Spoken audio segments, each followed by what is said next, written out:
शहीद अफरीदी ने ऐसा स्टेटमेंट किया है, भारत खुद ही अपने लोगों को मारता है और फिर बाद में हमारे ऊपर नाम लेता है। कौन है जी इन्हें? शहीद अफरीदी कौन है इन्हें? नाटक है क्या ये? छोड़ो ना, तुम क्या जोकरों का नाम ले रहे हो मेरे सामने? छोड़ो ना।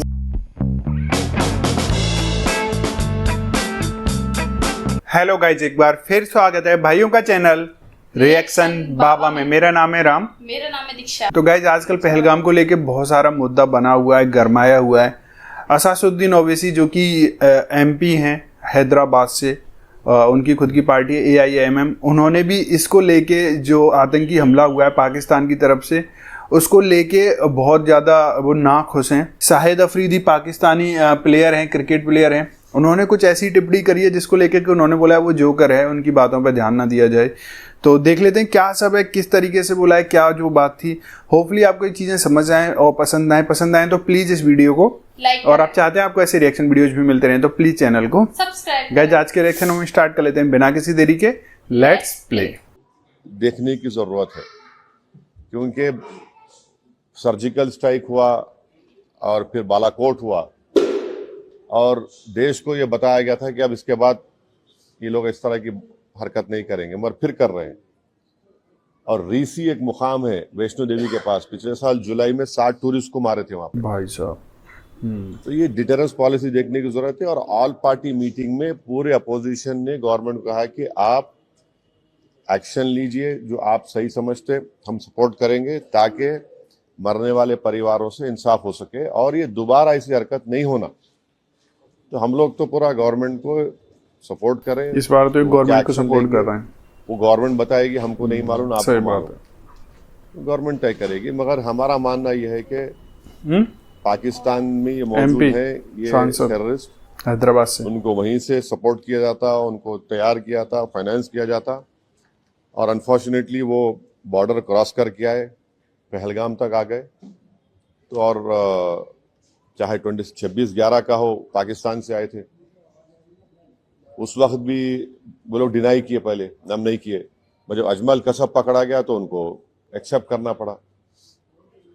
तो अब गवर्नमेंट क्या एक्शन लेगी वो गवर्नमेंट के ऊपर है, गवर्नमेंट वो तय करेगी, हम तो नहीं बोल सकते। मगर इनके खिलाफ तो हम, ये हमारा मानना ये है कि ऐसे टेररिज्म को रोकने की ज़रूरत है और सख्त कार्रवाई करने की ज़रूरत है। क्योंकि कोई भी, आपको तो पहले किसी को जान लेने का इख्तियार नहीं है, दूसरा आप, सही बात है, हमारे वतन में आकर आप जो इनोसेंट टूरिस्ट हैं उनका समुदाय पूछकर, उनका रिलीजन पूछकर उनको गोली मारना, ये बदतरीन हरकत है ये। और पाकिस्तान इन चीज़ों को रोकना ज़रूरी है। पाकिस्तान ये समझना ज़रूरी है कि आप किस देश के खिलाफ ये कार्रवाई कर रहे हैं। उनका जो एनुअल बजट है, हमारी मिनिस्ट्री ऑफ डिफेंस का बजट उससे बढ़ के है। और वो लोग जो है, भारत से उनका टाइम आधा घंटा पीछे है, उन्होंने आधा घंटा पीछे नहीं है, उन्होंने 30 साल पीछे भारत 30 साल पीछे पाकिस्तान। और वहाँ के जो पॉलिटिशियन जो ये क्या बोलते हैं, बड़बड़ापन बोलते हैं ना, ये बकबक कर रहे हैं ना, मत करो ऐसा। आप ये ठीक नहीं है। आपके घर में आप इन शैतानों को पाल रहे हैं। आपके पास बलूचिस्तान का मसला है, आपका TTP का मसला है, आप उसको देखो। आप क्या बना सकते हैं वहां पे? दवाएं नहीं बना सकते, मलेरिया की दवा नहीं बना सकते, तुम क्या बात कर रहे हैं आप? तो ये इस तरह के जो बातें कर रहे हैं वो लोग, ये ठीक नहीं है। समुदाय सिंधु का पानी जो, हाँ? सिंधु नदी का पानी जो है रोकने का निर्णय भारत सरकार ने लिया, उसको उत्तर दिया कि हम बम डाल देंगे जो भुट्टो है। दोनों मुद्दों को कैसे लें? देखिए, वो उन्होंने जो है अभी राजनीति में आए हैं, उनको ये सोचना पड़ेगा कि उनकी अम्मा को किसने मारा। शाहिद अफरीदी की बात है, टेररिज्म से तो मारी ना उनकी वालदा, उनको अगर वो समझ में नहीं आ रहा तो क्या समझाएंगे उनको भी? भाई, जिसकी माँ को उसी के होम ग्रोन टेररिस्ट ने मार दिया तो वो बात समझो ना तुम। आपकी माँ को जब गोली मारा तो टेररिज्म है, और हमारे बेटियों को, माओं को जो मारे, टेररिज्म नहीं है क्या वो? तो उनको समझने की जरूरत है वो बात को।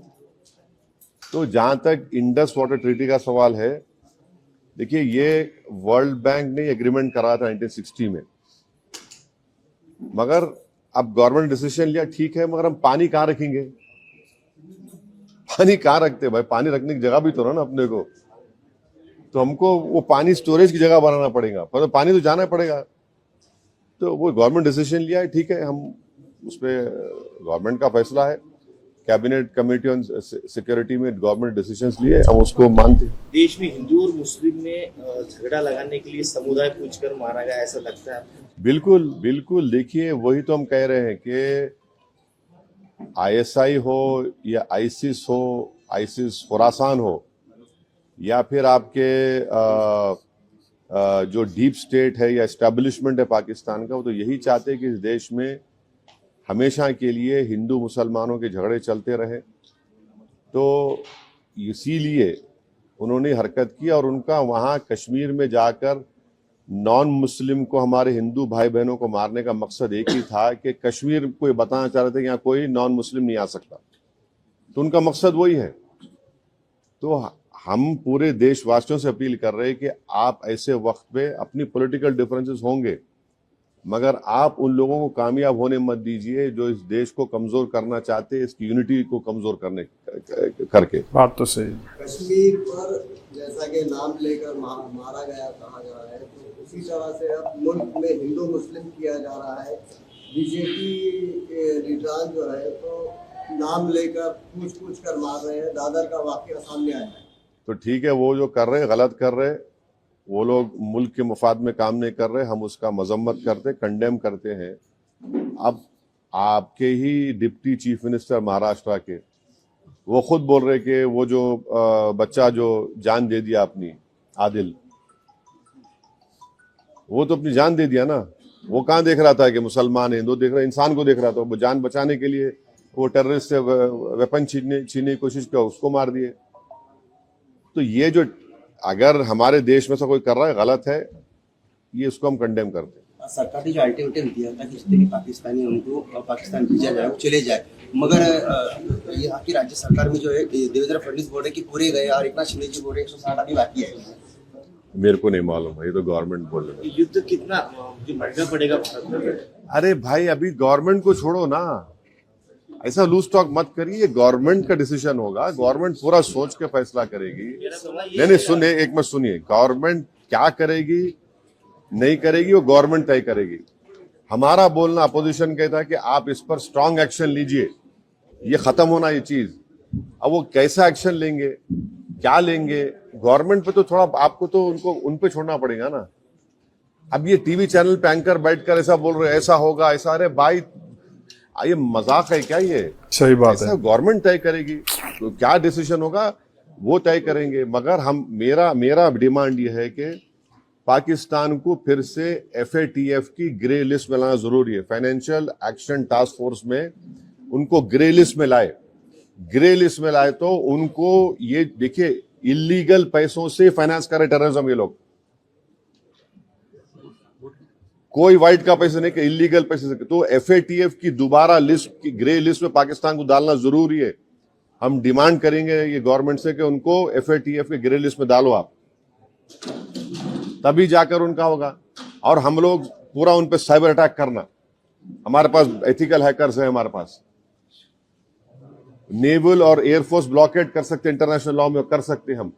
और अगर कल कोई एक्शन गवर्नमेंट लेगी तो यूनाइटेड नेशन का कानून है आर्टिकल 51, जो सेल्फ डिफेंस में आपको राइट देता, और नॉन स्टेट एक्टर्स के खिलाफ भी आप एक्शन ले सकते। तो ये सब चीजें हैं। और भारत के संविधान में आर्टिकल 355 है। 355 के तहत कोई स्टेट में अगर एक्सटर्नल एग्रेशन होता तो सरकार की जिम्मेदारी उसको रोकने की। शहीद अफरीदी ने ऐसा स्टेटमेंट किया है, भारत खुद ही अपने लोगों को मारता है और फिर बाद में हमारे ऊपर नाम लेता है। कौन है जी ने? शहीद अफरीदी। कौन है इन्हें? नाटक है क्या ये? छोड़ो ना, तुम क्या जोकरों का नाम ले रहे मेरे सामने? भाई साहब, सही बात है। ये बोला कि कौन है ये जोकर है, एक तरीके से सही बात है। लोग अपने मुद्दा सेकने के लिए लग जाते हैं। लेकिन असादुद्दीन ओवैसी साहब का ये वीडियो मुझे बेहद पसंद आया, जिसमें कि उन्होंने बोला भी है कि भाई ये एक अपोजिशन होना, अलग अलग पार्टीज होना, भाजपा अलग होना, AIMM अलग होना, कांग्रेस अलग होना, बहुत सारी पार्टीज हैं। वो नेताओं का आपस में चलता रहता है। देखो भाई, कॉम्पिटिटर हर जगह रहते हैं। आप जॉब कर रहे हो तो उसमें भी कॉम्पिटिशन है, तो एक दूसरे को कॉम्पिटिशन देने के लिए लगे रहते हैं। वो एक मतलब एक चीज़ है करने वाली, पर यह जिस टाइम देश के ऊपर आए, अपने बंदों के ऊपर, अपने जानकारों के ऊपर बात आ रही है ये, तो वहाँ एक साथ खड़े होकर ही देश को मजबूत बनाया जा सकता है। आप लोगों के क्या विचार हैं, आप लोग कमेंट करके जरूर बताएं। होपफुली आपको ये वीडियो पसंद आई होगी। पसंद आई तो प्लीज़ इस वीडियो को लाइक करें और आप चाहते हैं आपको ऐसे रिएक्शन वीडियोज भी मिलते रहें तो प्लीज़ चैनल को सब्सक्राइब। गाइज आज के रिएक्शन में बस इतना ही, मिलेंगे नेक्स्ट और किसी रिएक्शन में। तब तक thank you so much for watching. Bye bye guys, see you guys, take care guys.